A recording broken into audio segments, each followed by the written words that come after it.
हम लोग इस वीडियो में हाइड्रोजन परमाणु के उत्सर्जन संक्रमण में पाए जाने वाली श्रेणियों की व्याख्या करते हैं। तो हम लोगों ने पढ़ा था कि जब विभिन्न वाष्पों की, जैसे हाइड्रोजन गैस की वाष्प में से विद्युत विसर्जन किया जाए, विद्युत धारा प्रवाहित की जाए, तब उस दौरान हाइड्रोजन परमाणु उत्तेजित हो जाता है और 10⁻⁸ सेकेंड अपने किसी उत्तेजित अवस्था में रहने के बाद फिर से मूल अवस्था की ओर लौटता है। उस दौरान विकिरण ऊर्जा का, अवशोषित विकिरण ऊर्जा का विद्युत चुम्बकीय तरंगों के रूप में उत्सर्जित करता है। तो इस बात की जानकारी सबसे पहले H परमाणु के स्पेक्ट्रम को वैज्ञानिक बामर ने देखा था कि काली पृष्ठभूमि के ऊपर अनेक चमकीली रेखाएं प्राप्त होती हैं। तो अब मान लेते हैं हम लोग कि पहले हाइड्रोजन परमाणु का हम लोग ऊर्जा स्तर आरेख बना लेंगे। हाइड्रोजन परमाणु हो गया और इसका n=1 मूल अवस्था कही जाती है, जिसमें ऊर्जा -13.6 इलेक्ट्रॉन वोल्ट होती है। उसके बाद जो n=2 में इसकी ऊर्जा -33.4 इलेक्ट्रॉन वोल्ट होती है। और इसके बाद जो तीसरी कक्षा और तीसरा जो ऊर्जा स्तर होता है, दूसरा उत्तेजित अवस्था जो होती है, उसमें ऊर्जा -1.51 इलेक्ट्रॉन वोल्ट होती है।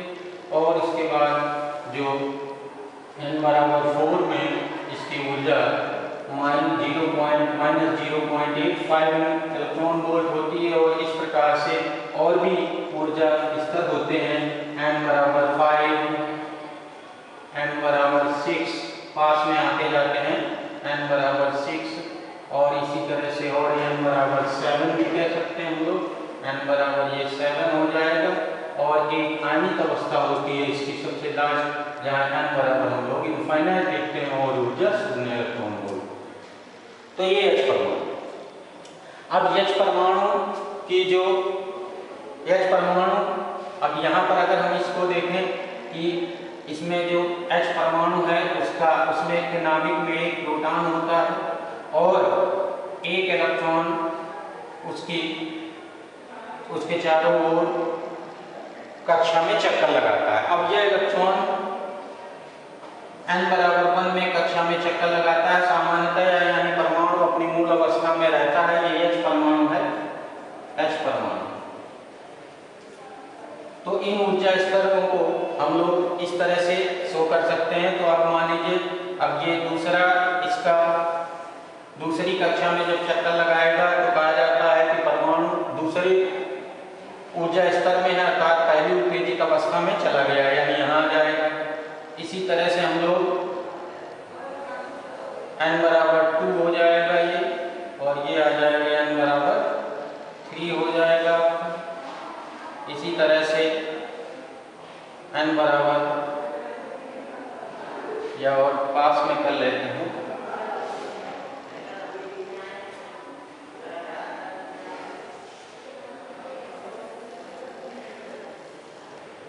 n=3 आ गया। और इसी तरह से और भी हम लोग n=4,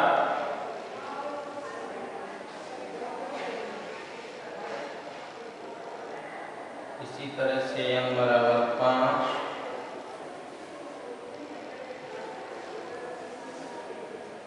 ये 5 हो गया, ये 4 हो गया और ये 5, और इसी तरह से n=6 भी बना सकते हैं और 7 वगैरह जो भी बनाना चाहो। ये n=6। तो ये है सिक्का। अब हम लोग पढ़ चुके हैं कि जो हाइड्रोजन परमाणु में जो nवीं कक्षा में जब इलेक्ट्रॉन घूम रहा होता है तो उसकी जो ऊर्जा होती है वह En बराबर होती है -RHC बटे, या यूँ कह लीजिए -13 RHC/n²। और इस फार्मूले के अनुसार यदि हम इसको दो ऊर्जा स्तरों में संक्रमण के दौरान, अगर उत्सर्जन संक्रमण मान लीजिए E2 ऊर्जा स्तर से E1 ऊर्जा स्तर में होता है, तो E2 बराबर हो जाता है -RHC/n²। और अगर E1 ऊर्जा स्तर में आता है, जहाँ पर ऊर्जा लिखेंगे E1 बराबर -RHC/n²।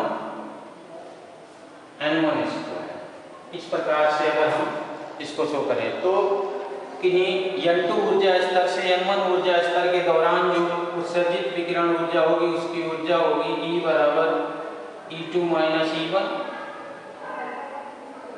अब इसमें अगर मान रख लें हम लोग तो आ जाएगा माइनस RHC, या सॉरी RHC केवल कह लीजिए, कॉमन ले लेंगे RHC अपॉन RHC और ब्रैकेट में आ जाएगा 1 upon N2 square minus 1 upon N1 square.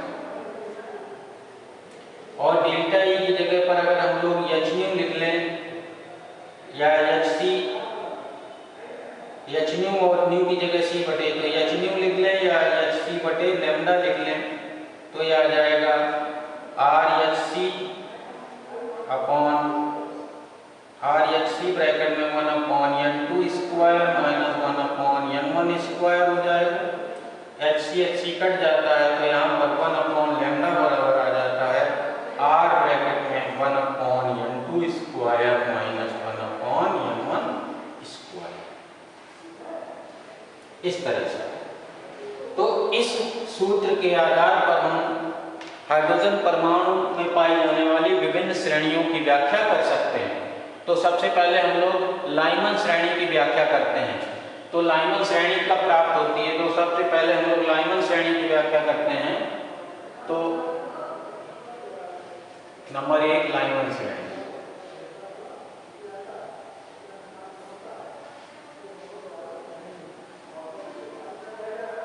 तो जब हाइड्रोजन परमाणु किसी उच्च कक्षा से, उत्तेजित कक्षा से मूल अवस्था में यानी निम्नतम ऊर्जा स्तर में आता है तो लाइमन श्रेणी प्राप्त होती है। तो इस आधार पर जो N2 बराबर होता है, ये N2 बराबर 1 हो जाता है और N1 बराबर हो जाता है आपका किसी भी उच्च ऊर्जा स्तर में ऊर्जा, ये sorry N1 square minus N2 square बनेगा। अगर हम इसको घटाएंगे तो delta RHC N1 square minus N2 square आएगा, क्योंकि N1 पॉजिटिव हो जाएगा, वहां से जब हम घटाएंगे तो N1 पॉजिटिव हो जाएगा। तो यहाँ पर फार्मूला आएगा N1 square minus N2 square, N1 square minus N2 square, ये आ जाता है। तो अब लाइमन श्रेणी की व्याख्या करने के लिए हम लोग इस तरह से व्याख्या करते हैं। जब हाइड्रोजन परमाणु किसी उच्च ऊर्जा स्तर से मूल अवस्था में लौटता है तो हमें लाइमन श्रेणी प्राप्त होती है। तो इस प्रकार लाइमन श्रेणी के लिए N1 बराबर हो जाता है आपका 1 और N2 बराबर हो जाता है 2, 3, 4 डॉट डॉट डॉट इनफाइनाइट तक। और इस प्रकार हम लोग लाइमन श्रेणी के लाइमन श्रेणी की किसी रेखा की तरंगदैर्घ्य ज्ञात कर सकते हैं। 1 अपॉन लैम्डा बराबर R ब्रैकेट में 1 upon 1 square minus 1 upon N2 square, जहाँ पर N2 बराबर हो जाता है 2, 3, 4 डॉट डॉट डॉट इनफाइनाइट। अब जब हम लोग 2 से 1 में आता है तो लाइमन श्रेणी की पहली रेखा प्राप्त होती है। इसी तरह से यहाँ भी समझ सकते हैं, जब हाइड्रोजन परमाणु अपने दूसरी ऊर्जा स्तर से पहली ऊर्जा स्तर में आता है तब मूल अवस्था में आता है तो लाइमन श्रेणी की पहली रेखा मिल जाती है। इसी प्रकार 3 से जब 1 में आता है तो लाइमन श्रेणी की दूसरी रेखा मिलती है और 4 से जब 1 में आता है तो तीसरी, और इस प्रकार से लाइमन श्रेणी प्राप्त हो जाती है। और यहाँ से ये अंतिम रेखा मिलती है जब आयनिक अवस्था से n बराबर 1 मूल अवस्था में आता है तो इसको बोलते हैं लाइमन श्रेणी, L श्रेणी। तो ये L श्रेणी मिल जाती है। और इसी प्रकार इसमें भी बना सकते हैं हम लोग L श्रेणी की दूसरी रेखा, तीसरी रेखा, चौथी रेखा, पांचवी रेखा और इस तरह से ये छठवीं रेखा आ जाएगी और एक डॉट डॉट बन जाएगी। तो ये है L श्रेणी। अब उसके बाद हम लोग बामर श्रेणी की बात करते हैं।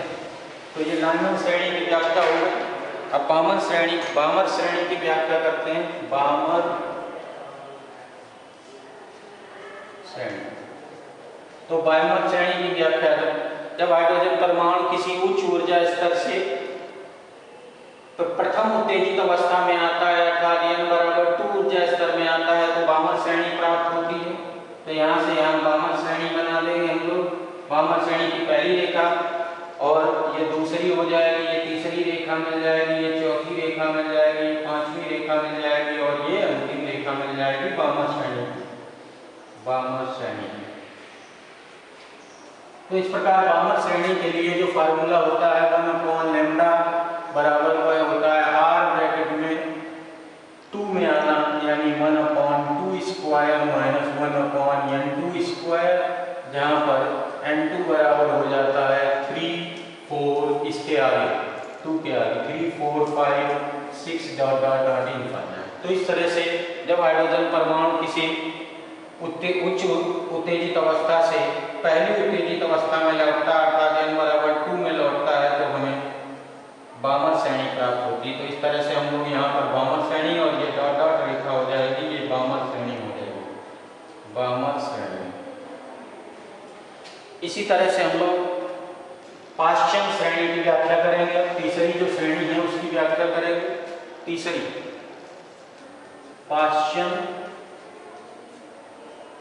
श्रेणी। तो पाश्चन श्रेणी तब प्राप्त होती है जब हाइड्रोजन परमाणु उच्च ऊर्जा स्तर से दूसरे उत्तेजित ऊर्जा स्तर में आता है, अर्थात n बराबर 3 ऊर्जा स्तर में आता है, तो हमें पाश्चन श्रेणी प्राप्त होती है। तो पाश्चन श्रेणी की पहली रेखा हो जाएगी, पाश्चन श्रेणी की दूसरी रेखा हो जाएगी, तीसरी रेखा हो जाएगी, चौथी रेखा हो जाएगी, और ये पांचवी रेखा हो जाएगी। तो ये आ जाएगा, इसको कहते हैं पाश्चन श्रेणी, P कह सकते हैं, P श्रेणी, पाश्चन श्रेणी। और इसको अंतिम रेखा पाश्चन श्रेणी की इस तरह से जब वो इनफाइनाइट से n बराबर 3 में आएगा, n बराबर 3, सॉरी गलत बना गए, n बराबर 3 में बनाना है इसको,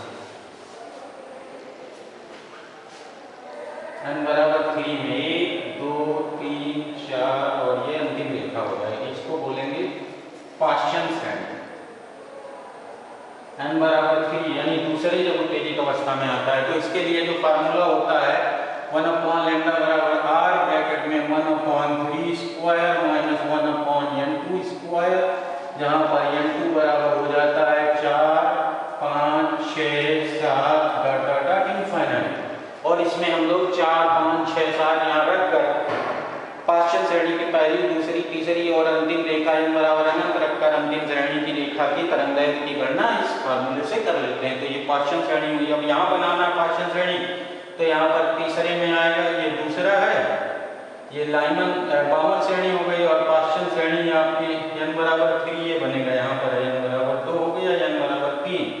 तो जब तीसरे में परमाणु लौटता है इस तरह से, चौथे से तीसरे में पांचवा, और ये छठवां हो जाएगा, और ये सातवीं हो जाएगी। तो ये जब तीसरे में परमाणु इस तरह से लौटता है तो हमें पाश्चन श्रेणी प्राप्त होती है, और ये अंतिम रेखा हो जाती है उसकी, तो P श्रेणी हो गई है, पाश्चन श्रेणी।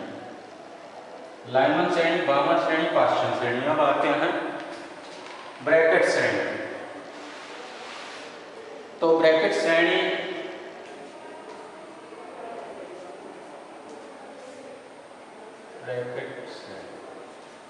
तो ब्रैकेट श्रेणी तब प्राप्त होती है जब हाइड्रोजन परमाणु किसी उत्तेजित अवस्था से या उच्च ऊर्जा स्तर से तीसरे उत्तेजित अवस्था में आता है, अर्थात चौथे ऊर्जा स्तर में आता है, तो हमें ब्रैकेट श्रेणी प्राप्त होती है। और ब्रैकेट श्रेणी की किसी रेखा की तरंगदैर्घ्य 1/4 स्क्वायर माइनस 1/n2 स्क्वायर, जहाँ पर n2 बराबर हो जाता है 5, 6, 7 डॉट डॉट डॉट इनफाइनाइट रखकर हम ब्रैकेट श्रेणी की किसी रेखा की तरंगदैर्घ्य ज्ञात कर सकते हैं। तो इसमें बनाने के लिए हम लोग यहाँ पर n बराबर 4 में आएंगे, तो एक रेखा, दो रेखा, और तीसरी हो जाएगी, तीसरी रेखा, और हो जाएगी आपकी अंतिम रेखा। तो इस तरह से ये मिल जाएगी आपको ब्रैकेट श्रेणी। Br क्या लेंगे, क्योंकि B वामन के लिए लिख सकते हैं, तो Br लिख देंगे, Br।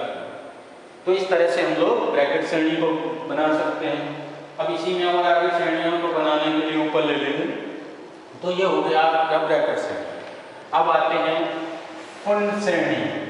फंड श्रेणी कह लीजिए, चाहे फुंड श्रेणी कह लीजिए, वैसे तो फुंड लिखा होता है, फुंड श्रेणी। तो जब हाइड्रोजन परमाणु किसी उत्तेजित अवस्था से n बराबर 5 अर्थात चौथी उत्तेजित अवस्था में आता है अर्थात 5वें ऊर्जा स्तर में लौटता है तो फुंड श्रेणी मिलती है। इसमें भी पहले तो श्रेणी ब्रैकेट श्रेणी बना देंगे, तो ब्रैकेट श्रेणी 4 में आएगा, तो ब्रैकेट श्रेणी की यहाँ पर बना लेंगे 4 आपका ये वाला 4 है, तो हम 1 रेखा 2 रेखा और 3 रेखा और इस तरह से हम लोग लास्ट की रेखा को बना सकते हैं डॉट डॉट करके। तो ये है आपकी ब्रैकेट श्रेणी ये आएगी। और थोड़ा सा हम लोग इसको फैला के बना सकते हैं, इसमें भी ब्रैकेट श्रेणी इस तरह से बन जाएगी आपकी, ये ब्रैकेट श्रेणी हो जाएगी। तो यहाँ पर अब फुंड श्रेणी की बात करें तो फुंड श्रेणी के लिए अभी बताया जब उत्तेजित अवस्था का परमाणु n बराबर 5 में आता है तो हमें फुंड श्रेणी मिलती है। तो 1 रेखा 2 रेखा और डॉट डॉट डॉट इसकी अंतिम रेखा इस तरह से हमें मिल जाती है, तो ये कहलाती है फुंड श्रेणी। पी फंड इस तरह से फुंड श्रेणी लिख लेंगे, पीएफ लिख लेंगे, क्योंकि क्वेश्चन के लिए हम लोगों ने पी लिखा था तो उसके लिए पीएफ लिख लेंगे।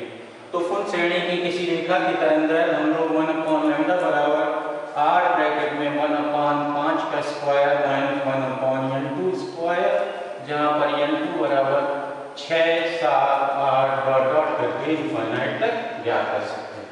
तो इसमें जब 6 लिखेंगे यहाँ पर तो पहली रेखा की तरंगदैर्घ्य आ जाएगी इसकी, दूसरी की, तीसरी की और अंतिम रेखा की तरह से तरंगदैर्घ्य हम ज्ञात कर सकते हैं। अब इसमें दिखाना है अगर हमें तो 5वीं वाली ये लाइन है तो यहाँ पर 1 रेखा हो गई, फुंड श्रेणी की दूसरी रेखा हो गई, इसी तरह से तीसरी और फिर लास्ट में अंतिम रेखा मिल जाएगी। तो इसको कहते हैं फुंड श्रेणी, पीएफ श्रेणी। तो इस तरह से हाइड्रोजन परमाणु के उत्सर्जन स्पेक्ट्रम में पाई जाने वाली श्रेणियों की व्याख्या इस तरह से की जाती है। और ये ऊर्जा स्तर आरेख में हाइड्रोजन परमाणु के विभिन्न श्रेणियों उत्सर्जन स्पेक्ट्रम में पाई जाने वाली विभिन्न श्रेणियों को ऊर्जा स्तर आरेख में दिखाया गया। तो कभी कभी केवल ऊर्जा स्तर आरेख में ही कह देते हैं दिखाइए, तो इस तरह से बनाकर हम लोग दिखा सकते हैं। तो यहाँ पर याद रखना है कि इस तरह से हम इस फार्मूले का इस्तेमाल करके और विभिन्न श्रेणियों की व्याख्या हाइड्रोजन परमाणु में पाए जाने वाले उत्सर्जन स्पेक्ट्रम में पाए जाने वाले विभिन्न श्रेणियों की व्याख्या हम लोग कर सकते हैं।